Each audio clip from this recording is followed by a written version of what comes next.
La deuxième et principale journée du sommet de BRICS s'est ouverte à Johannesburg. Les différents blocs économiques comprenant le Brésil, la Russie, l'Inde, la Chine et l'Afrique du Sud ont débattu notamment de l'opportunité d'élargir le bloc en admettant des nouveaux membres de plus de 10 ans. Après sa création, la RDC qui prend part à ces assises a été représentée par son premier ministre et les regrets s'y sont fait ressentir du côté des invités congolais indépendants. Hostile à toute intervention militaire au Niger, l'Algérie poursuit ses efforts de médiation avec l'envoi jeudi à Niamey du numéro 2 de sa diplomatie qui a notamment rencontré le Premier ministre nommé récemment par les autorités nigériennes.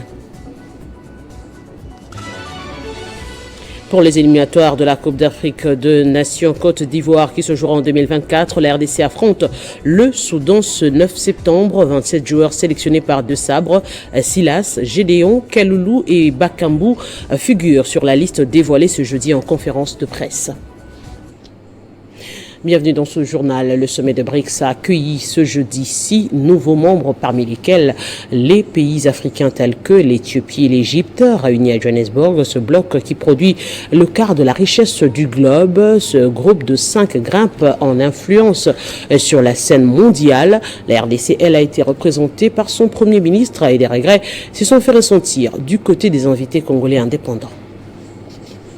Oui, la RDC... elle est bel et bien là, mais écoutez, c'est comme un spectateur dans un stade de football qui est venu assister à un match. Hein. L'impact réel ou la présence de la RDC n'est pas visible là. Hein. Personnellement, moi, je trouve cela dommage. Voyez-vous, les pays comme l'Égypte, la République fédérale d'Éthiopie viennent officiellement d'être intégrés dans la famille BRICS. Et donc, le membership prend effet dès le 1er janvier 2024. Donc, ils deviennent membres effectifs de BRICS. Aujourd'hui, dans le BRICS, ça passe de 11 pays, de 5 pays à 11 pays, dont 2 pays africains, l'Égypte et la République d'Éthiopie. Mais dans tout ça, écoutez, les grands Congo n'est nulle part. Moi, j'aurais vraiment souhaité que le chef de l'État soit là, en personne, et puisse profiter de cette occasion pour discuter avec Madame Dilma Rousseff, la présidente de la banque, la nouvelle banque de développement de BRICS, et pour essayer de pousser le projet du grand ING. Et vous savez, on a parlé de ces projets-là avec la Chine, avec l'Afrique du Sud, qui en a besoin, effectivement, qui pousse même pour les grands projets du Grand Inga par rapport au problème d'énergie dans la région de SADC. Et bien écoutez, toutes ces autorités, tous les décideurs sont là de BRICS sont là.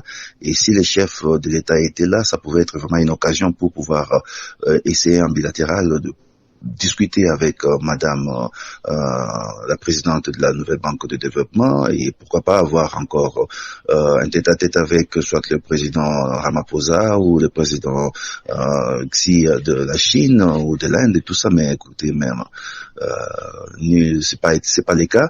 Donc c'est vraiment dommage. Moi en tant que Congolais, je suis vraiment peiné, mais écoute, les pays qui ont manifesté vraiment les désirs d'être là et qui ont travaillé leur dossier pour que leur candidature soit acceptée, bien ont été acceptés. Donc bravo à l'Égypte et bravo à l'Éthiopie, à nous les Congolais de nous prendre au sérieux, de commencer à agir réellement avec sérieux lorsqu'on veut qu'on puisse nous prendre au sérieux dans les concerts des nations.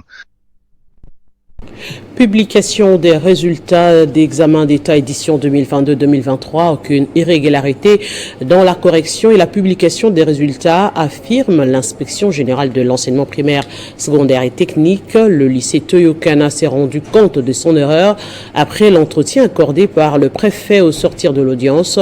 Une précision qui vient calmer les esprits après la rumeur qui a circulé sur la toile concernant le manque de sérieux dans la correction des résultats.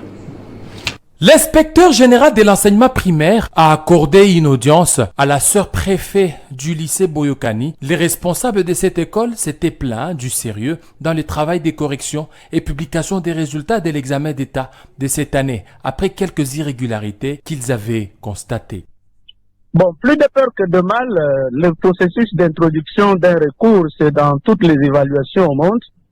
La sœur Thérèse du préfet du du lycée Boyokani a introduit son recours. Aujourd'hui, elle a été invitée à l'inspection générale en présence du coordinateur national des écoles conventionnelles catholiques, M. l'abbé Noël.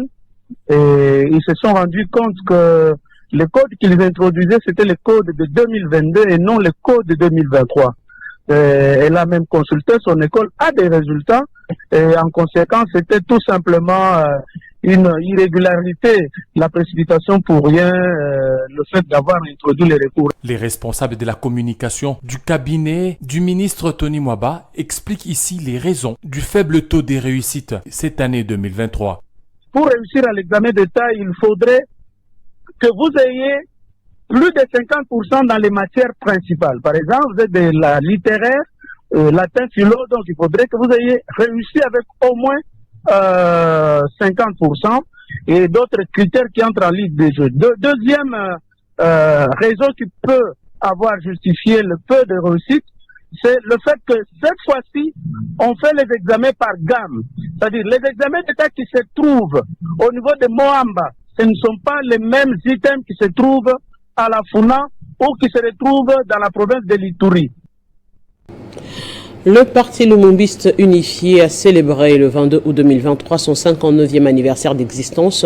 Comme de coutume, une déclaration politique a été faite par le directoire du parti, cher Antoine Gizenga. Dans son mot devant les cadres du parti, le secrétaire général et chef du parti, Godefroid Mayobo, a salué l'invincibilité du Palou, faisant de lui le plus vieux parti politique encore en exercice en République démocratique du Congo. Cette année encore, la célébration de cet anniversaire du parti va revêtir la deuxième forme, à savoir sans faste ni festivité, mais avec toujours beaucoup de ferveur révolutionnaire comme par le passé.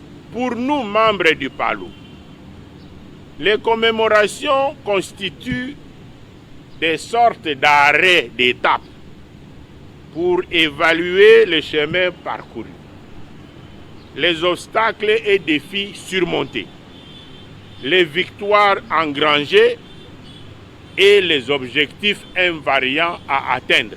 Nous, héritiers et continuateurs de l'œuvre politique des illustres fondateurs du parti, à savoir les immortels Patrice Emery Lumumba et Antoine Gizenga, prenons date à ce moment pour la refondation du parti.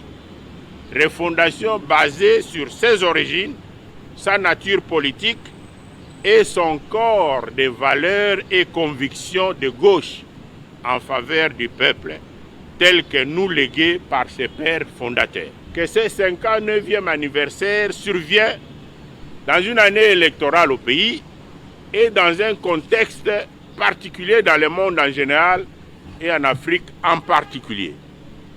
En ce qui concerne les élections au pays, le Palou y va en regroupement. Nous vous en parlerons lorsque le processus de dépôt de candidature sera achevé.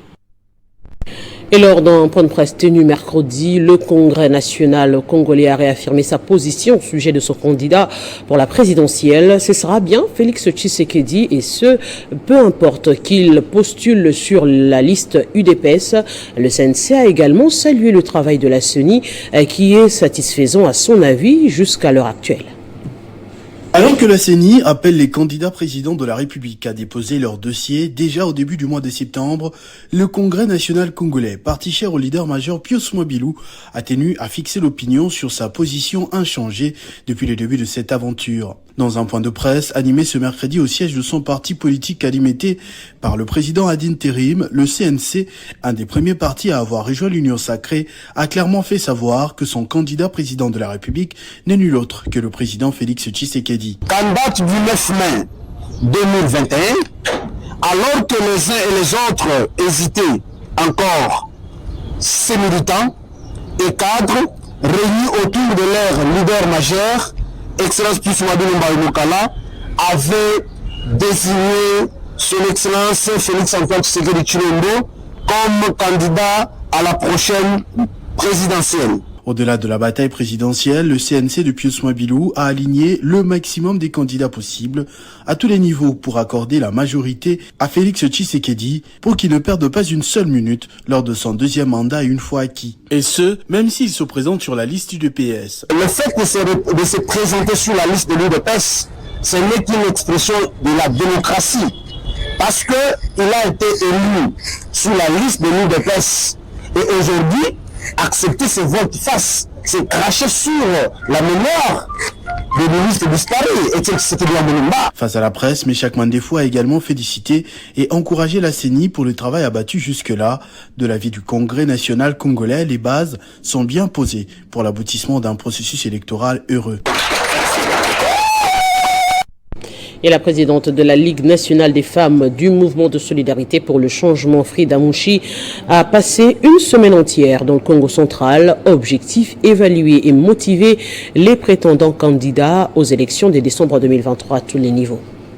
Partant de Kassangoulou, en passant par Mbanzangungu, Lukala, Matadi, Boma pour chuter à Mwanda, la présidente de la Ligue des femmes du MSC, Frida Mouchi Yaya Leke, a effectué une tournée digne des loges.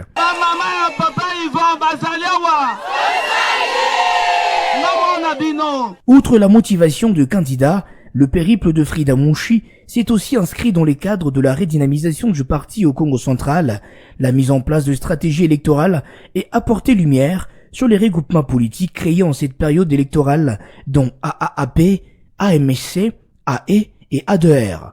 Elle a souligné que ces regroupements sont sous contrôle du mentor politique qui est l'autorité morale du parti, Laurent Batumona Kandikam. Qu'aucun candidat ne s'agite par rapport à nos plateformes. Travaillons d'arrache-pied ensemble pour rafler le plus de sièges possible. Veillons tous respecter le mot d'ordre de l'autorité morale, l'honorable Laurent Batumona.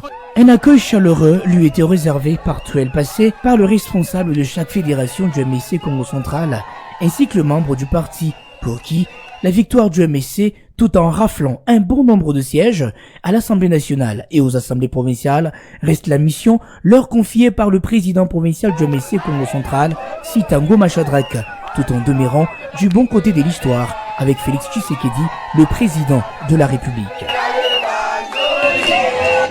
Rendons-nous Sud Kivu, toujours proche de sa base. Le député national et professeur Claude Nyamugabo a financé les travaux de réhabilitation de la route Kassié-Bouozi dans le territoire de Kabaré. Ces travaux ont été lancés par la présidente de la fondation Claude Nyamugabo. Grâce à Salam Boussine, ce reportage. Je suis fier de contribuer au développement de ma contrée. Surnommé Grands Travaux à Kabaré, le député national et professeur Claude Nyamugabo Baziboué multiplie les actions de bienfaisance dans cette partie du pays. Au volant d'un bulldozer Caterpillar, Madame Nadia Kabaré, coordonnatrice de la fondation Claude Nyamugabo, a lancé les travaux de réhabilitation du tronçon Kassié-Bouozi. Un tronçon de plus de 3 km menant de la route nationale numéro 5 jusqu'au village Bouozi. La population du territoire de Kabaré au sud Kivu exprime toute sa gratitude au digne fils du terroir qu'elle appelle affectueusement Mwanaweka. Ce que nous pouvons promettre à l'honorable Claude Nyamugabo, c'est de l'accompagner aux élections de décembre 2023 par le fait que ses actions et les œuvres qu'il fait dans notre contrée parlent d'elles-mêmes. Furani za mingi sana Nyamugabo. Mie kwanza alishanitosha kwa maternité kama mwana. Je ne sais quoi dire même. Je suis débordée de joie avec ce que Claude Nyamugabo fait chez nous. Moi personnellement, il a payé mes maternités plus de 3 fois. Si je scolarise mes enfants aujourd'hui, c'est lui et tant d'autres. Vraiment, nous et nos familles allons voter pour lui aux élections à venir. Bâtisseur et leader incontestable des peuples kabarois, le président national du Front pour un Congo nouveau, Claude Nyamugabo, matérialise la vision du chef de l'État, Félix Tshisekedi, le peuple d'abord. Et le gouverneur de l'Équateur poursuit sa mission d'inspection dans les différents territoires que compte sa province. Cette fois, Bobo Boloko s'est rendu à Boteka, Pamafiotenga. Les PHC Boteka doivent désormais compter avec la nouvelle division Ifo Mangele, village au bord de la rivière Momboyo, à environ 8 km en aval de Boteka, division qui se veut moderne aux standards internationaux. La cérémonie de coup d'envoi des travaux de construction de cette nouvelle division sous l'égide du gouverneur des provinces de l'Équateur, Boloko Bolumbu Bobo, accompagné de Madame Monique, directeur général de PHC, entendu plantation des huileries du Congo en présence de la population.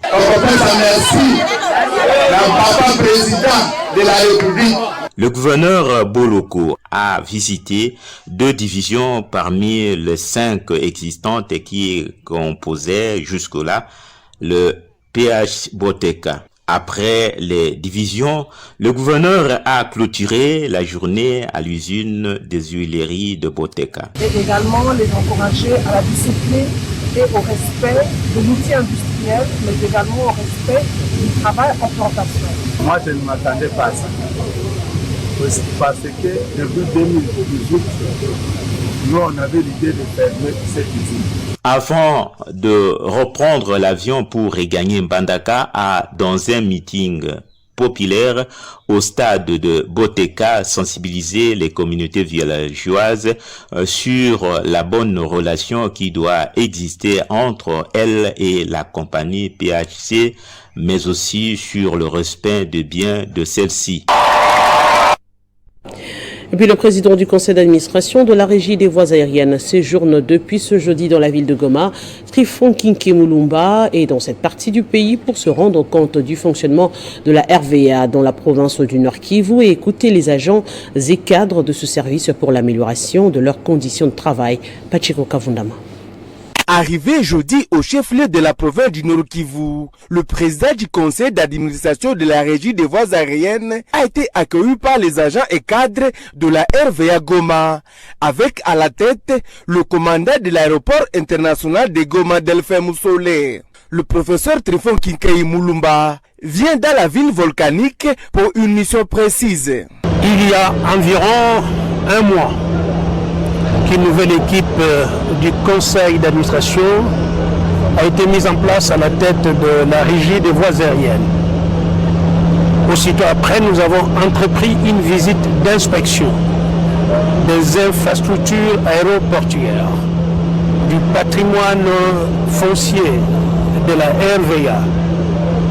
Aussi venir voir la modernisation des infrastructures aéroportuaires du pays ainsi que l'amélioration des conditions de travail des agents, c'est aussi l'une des finalités de son séjour de travail. Il a tout de même encouragé l'équipe de Goma pour son dynamisme. Notons qu'après son séjour à Goma, le PCA de la RVA poursuivra sa mission dans les villes de Mbujimayi, Kananga et Bwende. Et enfin, une grande réunion sera tenue à Kinshasa pour tirer toutes les conclusions de sa tournée dans quelques provinces de la RDC. Et au Conseil supérieur de l'audiovisuel ce mercredi, la directrice générale du Fonds de promotion culturelle, Barbara Kanam, a été reçue par le président de l'institution, Christian Bossembe. Ensemble, les 2 personnalités ont évoqué la question des droits d'auteur des artistes.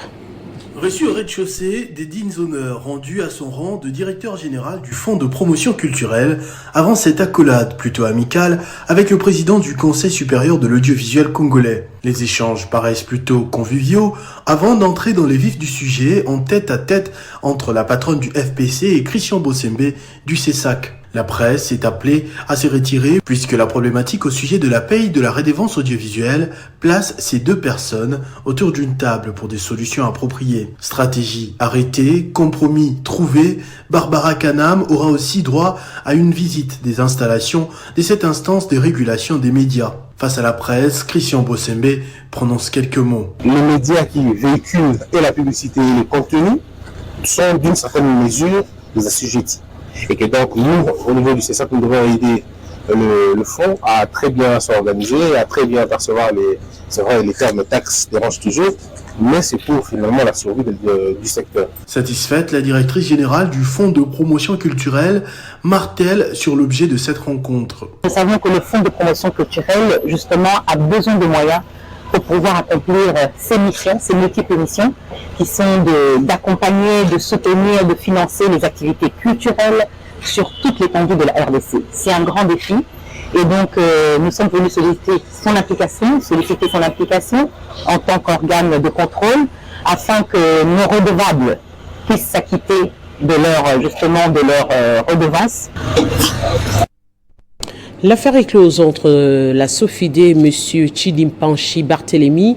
L'immeuble situé entre les avenues et Kabombar et Kasavubu est enfin remis à son vrai propriétaire. Pour le plaignant, le concours des services d'État congolais ont fait valoir l'état de droit prôné par le président de la République.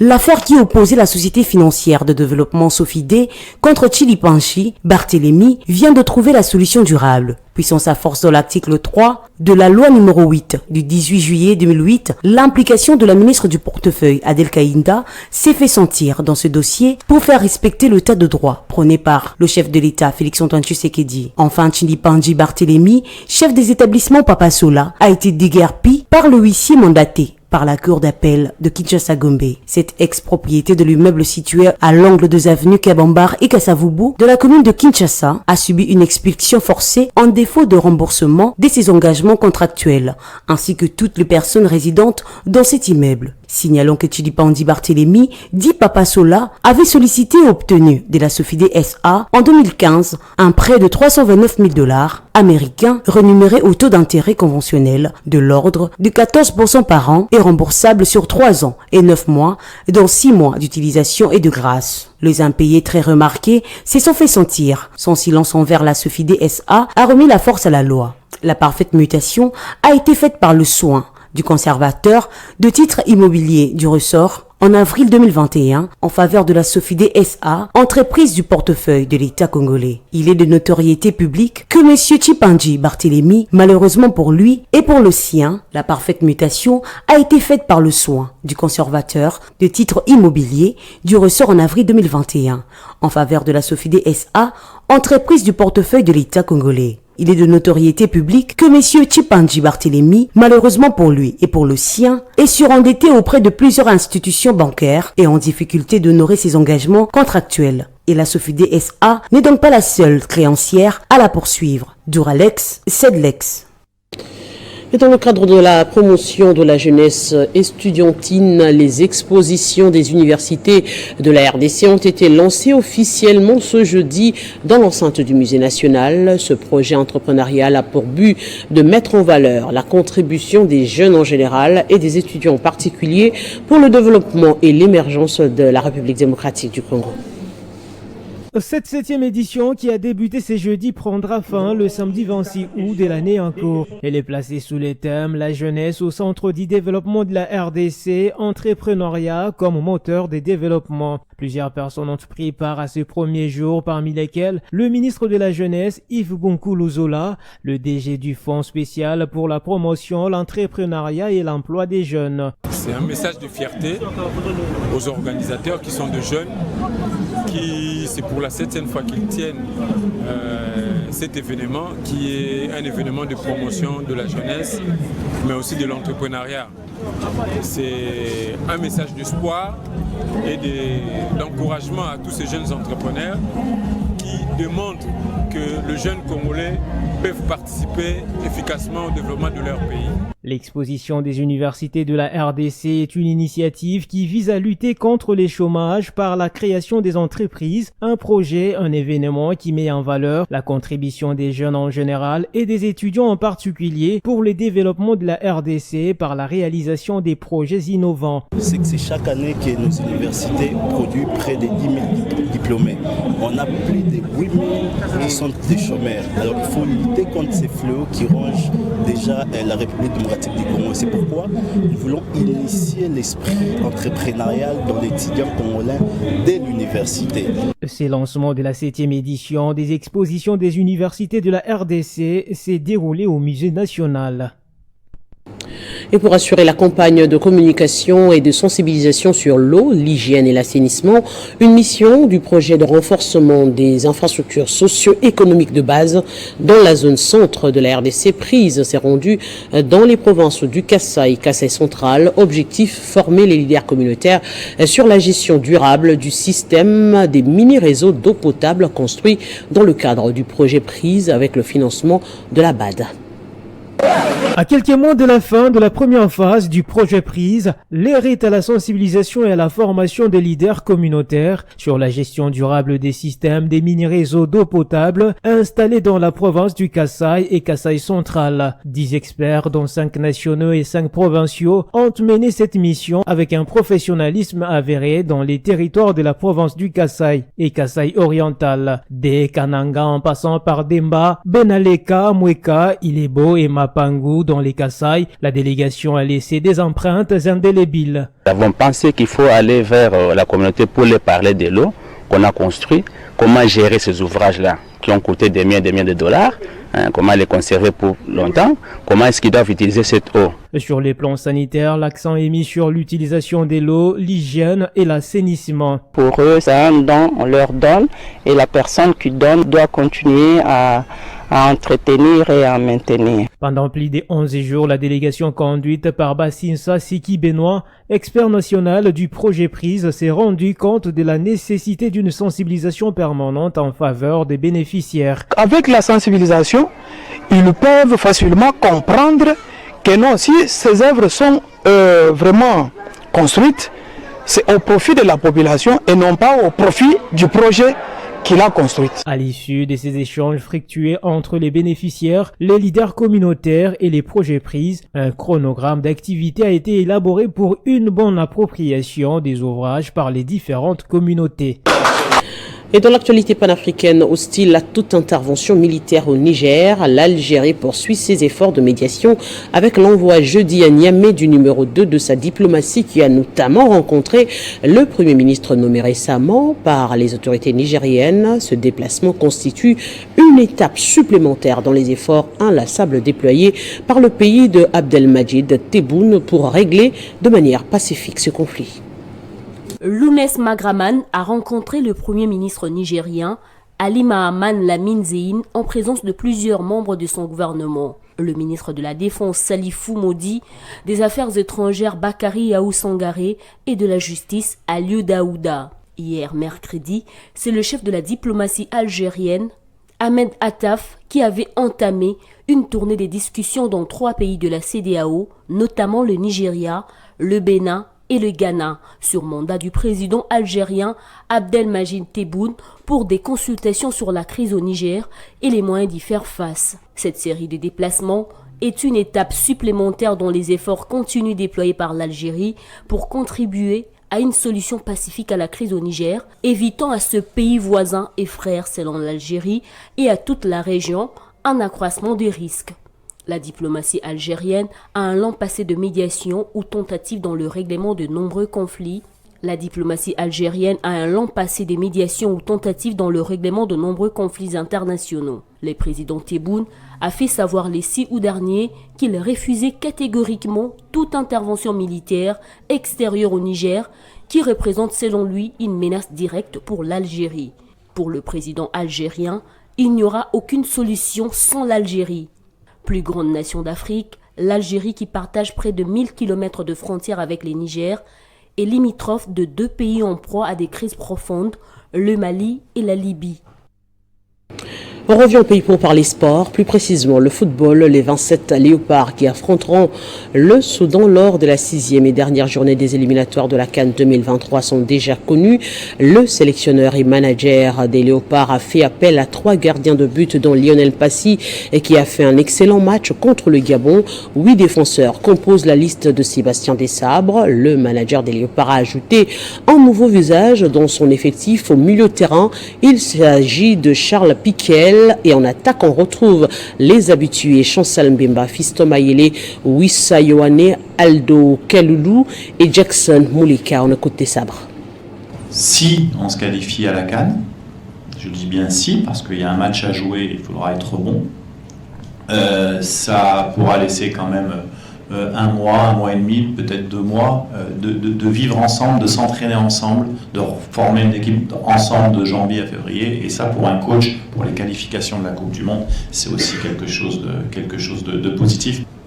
Déjà, on est focus sur le match du Soudan. C'est un match décisif. Ça va être une équipe qui va devoir prendre des risques parce qu'elle peut se qualifier aussi. En nous battant, elle serait qualifiée. Donc, en faisant match nul, elle serait éliminée. Donc, ce sont des éléments tactiques aussi à prendre en compte dans la préparation du match.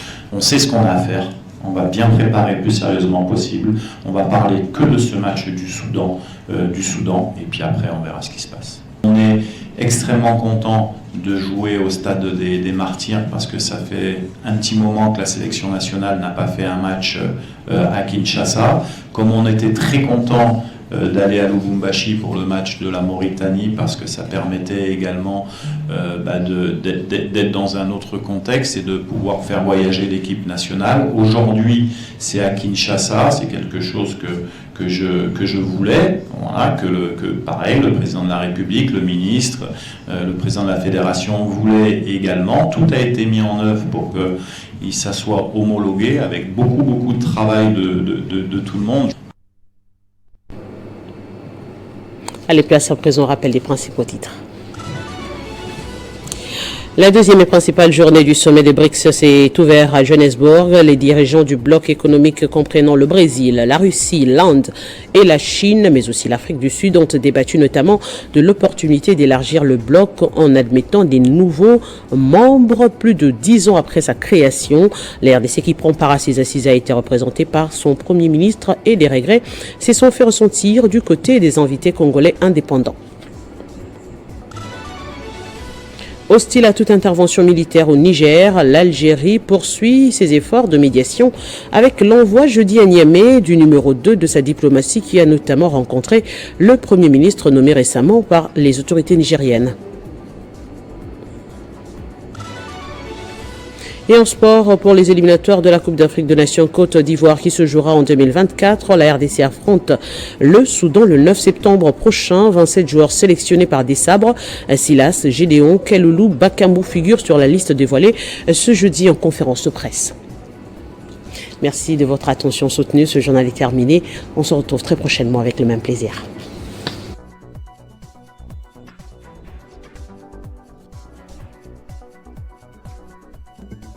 Retrouvez toute l'actualité en continu sur www.tele50.cd.